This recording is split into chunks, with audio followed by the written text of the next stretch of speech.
गंगागिरीजी महाराज, ब्रह्मलीन नारायणगिरी महाराज यांच्या आशीर्वादानं व सरला बेटाचे महंत हरिभक्तपरायण रामगिरीजी महाराज यांच्या नेतृत्वात संपन्न होणाऱ्या 177व्या अखंड हरिनाम सप्ताहाच्या निमित्तानं मी सगळ्या भक्तांचं मनापासून स्वागत करतो। आणि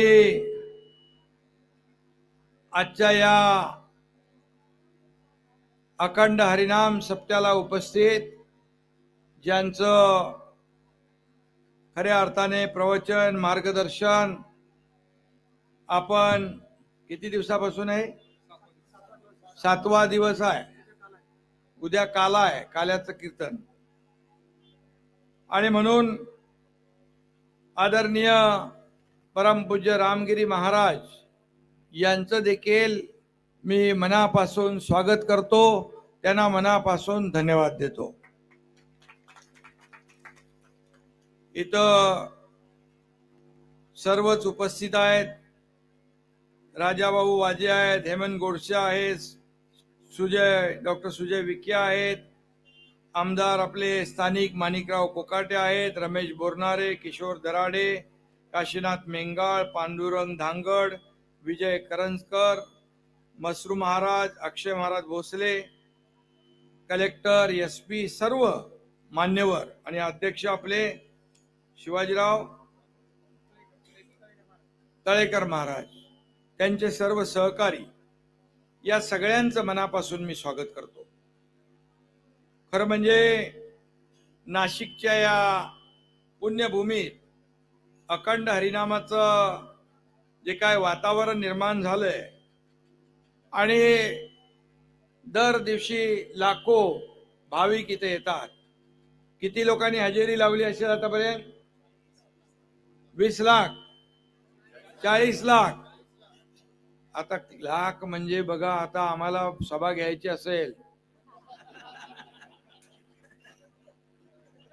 माणिकराव कोकाटे कुठे गेले? काय काय करावं लागतं नाही का? पण आता इथं बिन बोलवता लोक आपल्या खर्चाने अखंड हरिनाम सप्ताहाला येतात। हे सगळ्यात दिव्य आणि वेगळं आगळं वेगळं आहे आणि अद्भुत सगळं आहे। खरं म्हणजे हा वारकरी संप्रदाय या महाराष्ट्रामध्ये मी पाहतो, आपण सगळे पाहतो, आषाढीला, कार्तिकीला आणि दर महिन्याच्या एकादशीला। या वर्षी आषाढीला गेल्या वर्षापेक्षा दुप्पट लोक होते, काहीतरी 15 लाख लोक गेल्या वर्षी होते, या वर्षी 25 लाख लोक होते वारकरी। आणि ही ताकद जी आहे वारकरी संप्रदायाची या महाराष्ट्रामध्ये, आपल्या कीर्तनाच्या माध्यमातून, प्रवचनाच्या माध्यमातून गावागावात आणि तालुक्यामध्ये सगळीकडे समाज प्रबोधनाचं काम करत असते। खरं म्हणजे अनेक लोक, अतिशय अनेक लोकांची कुटुंब जी आहेत दुःखातून सावरलेली आपण पाहतो, यांना दिशा देण्याचं काम रामगिरी महाराजांसारखे संत करत असतात। आणि म्हणून या जागेवर देवाचा वास आहे, देवाचा आशीर्वाद आहे, पांडुरंगाचा आशीर्वाद आहे, म्हणून तर एवढ्या उन्हामध्ये तुम्ही इकडे बसलेला आहात। आणि कडाक्याचा ऊन आहे, वरती काही नाही। खरं म्हणजे आमच्यावर मंडप आहे, तुमच्यावर मंडप नाही, तरी सुद्धा तिकडे म्हणजे दुपारी तर ह्याच्यापेक्षा किती गर्दी होती? 4 पट गर्दी होती। आणि म्हणून इथं भक्तीचा भाव आहे आणि अखंड नामस्मरणाने वातावरणात देखील प्रसन्नता आहे। आणि म्हणूनच उन्हा तानाची, पावसाची, वाऱ्याची कोणी पर्वा न करता अशा प्रकारच्या संतांच्या प्रवचनाला, कीर्तनाला लोक आवर्जून हजर राहतात। मला आठवतंय आमचे धर्मवीर आनंद दिघे साहेब अखंड हरिनाम सप्ताह कधी चुकवत नव्हते. आम्ही त्यांच्या सोबत जायचो आणि ते म्हणायचे माणसाच्या आयुष्यामध्ये हे सगळं नुसतं आपलं धावपळच असते. धकाधकीच्या आयुष्यामध्ये अखंड हरिनाम सप्ताहाच्या माध्यमातून थोडा काळ होईना माणूस पांडुरंगाच्या नामस्मरणात विलीन तल्लीन होतो आणि म्हणून इथं गेलं पाहिजे.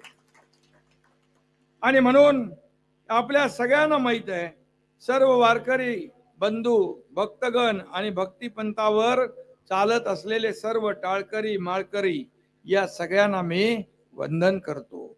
आणि त्याचबरोबर ही महाराष्ट्र ही संतांची भूमी आहे.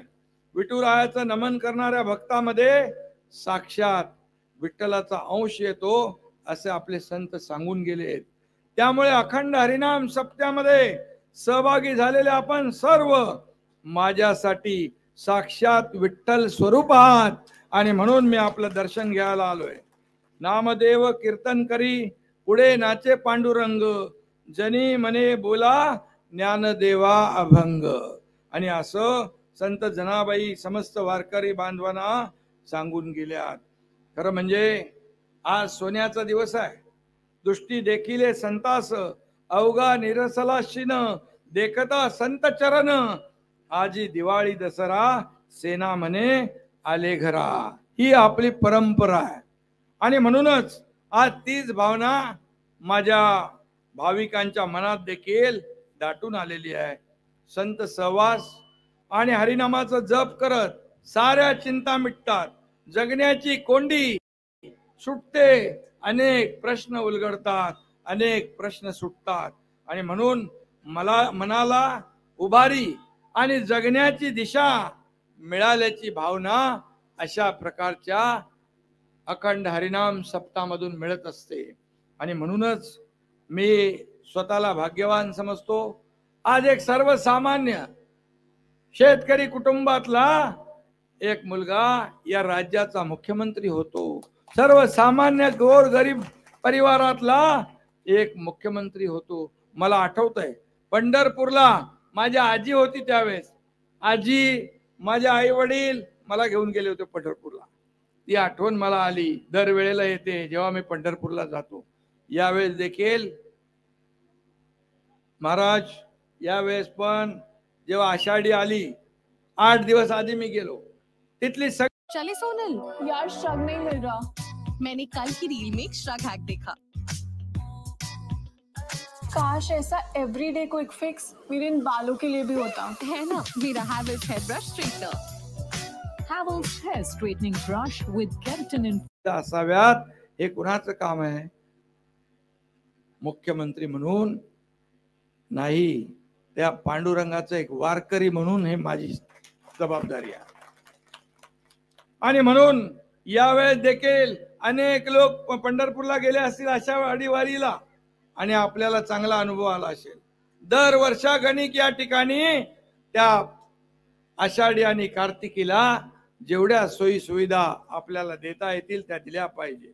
आणि म्हणूनच आज मी एवढंच सांगतो की खऱ्या अर्थाने हे श्री क्षेत्र गोदावरी धाम महंत गंगागिरीजी महाराजांनी वारकरी संप्रदाय वाढीसाठी 177 वर्षापूर्वी अखंड हरिनाम सप्ताहाला सुरुवात केली.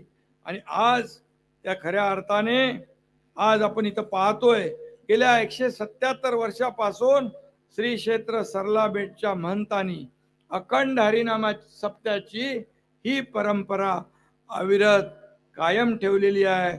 आणि म्हणून मी आपले महंत या ठिकाणी गंगागिरी महाराजांचे खऱ्या अर्थाने त्यांचं काम पुढे नेणारे रामगिरी महाराज यांचं मनापासून पुन्हा एकदा खूप खूप अभिनंदन करतो. आणि मगाशी काय गिनीज बुक ऑफ वर्ल्ड रेकॉर्डची नोंद पण घेतली. खरं तर विठ्ठलाची भक्तीची हरिनामाची परंपरा एवढी समृद्ध आहे की कुठलाही विक्रम त्यापुढे खुजाच आहे, छोटा आहे. आणि म्हणून आपल्या सप्ताहाची दखल घेतल्याने या गिनीज बुकाचंच वजन आणि उंची वाढलेली आहे. आणि म्हणून महाराष्ट्रात अखंड हरिनाम सप्ताह हे पंढरपूर, आळंदी, देऊ सारख्या ठिकाणी आणि राज्यभर आयोजित केले जातात. अतिशय सुंदर असं भक्तिमय वातावरण असतं. पहाटे काकड आरती होते, तुकाराम गाथा, ज्ञानेश्वरी यांचं पारायण होतं आणि आपण पाहतो की एक सगळीकडे भजन, प्रवचन, हरिपाठ अशी सगळी वातावरण निर्मिती होते. त्यामुळे हा आठवडा कसा जातो ते आपल्याला कळत देखील नाही. आणि म्हणूनच संत ज्ञानेश्वर, संत एकनाथ, संत गोरा कुंभार, संत चोकामेळा, संत जनाबाई, संत तुकाराम, संत नामदेव, संत निवृत्तीनाथ, संत मुक्ताबाई, संत सावतामाळी, संत सोपानदेव यांच्या सोबतच अनेक संतांनी आपल्या अभंगातून, आपल्या प्रवचनातून, आपल्या निरूपणातून एक सकारात्मक दिशा समाजाला देण्याचं काम केलेलं आहे. तीच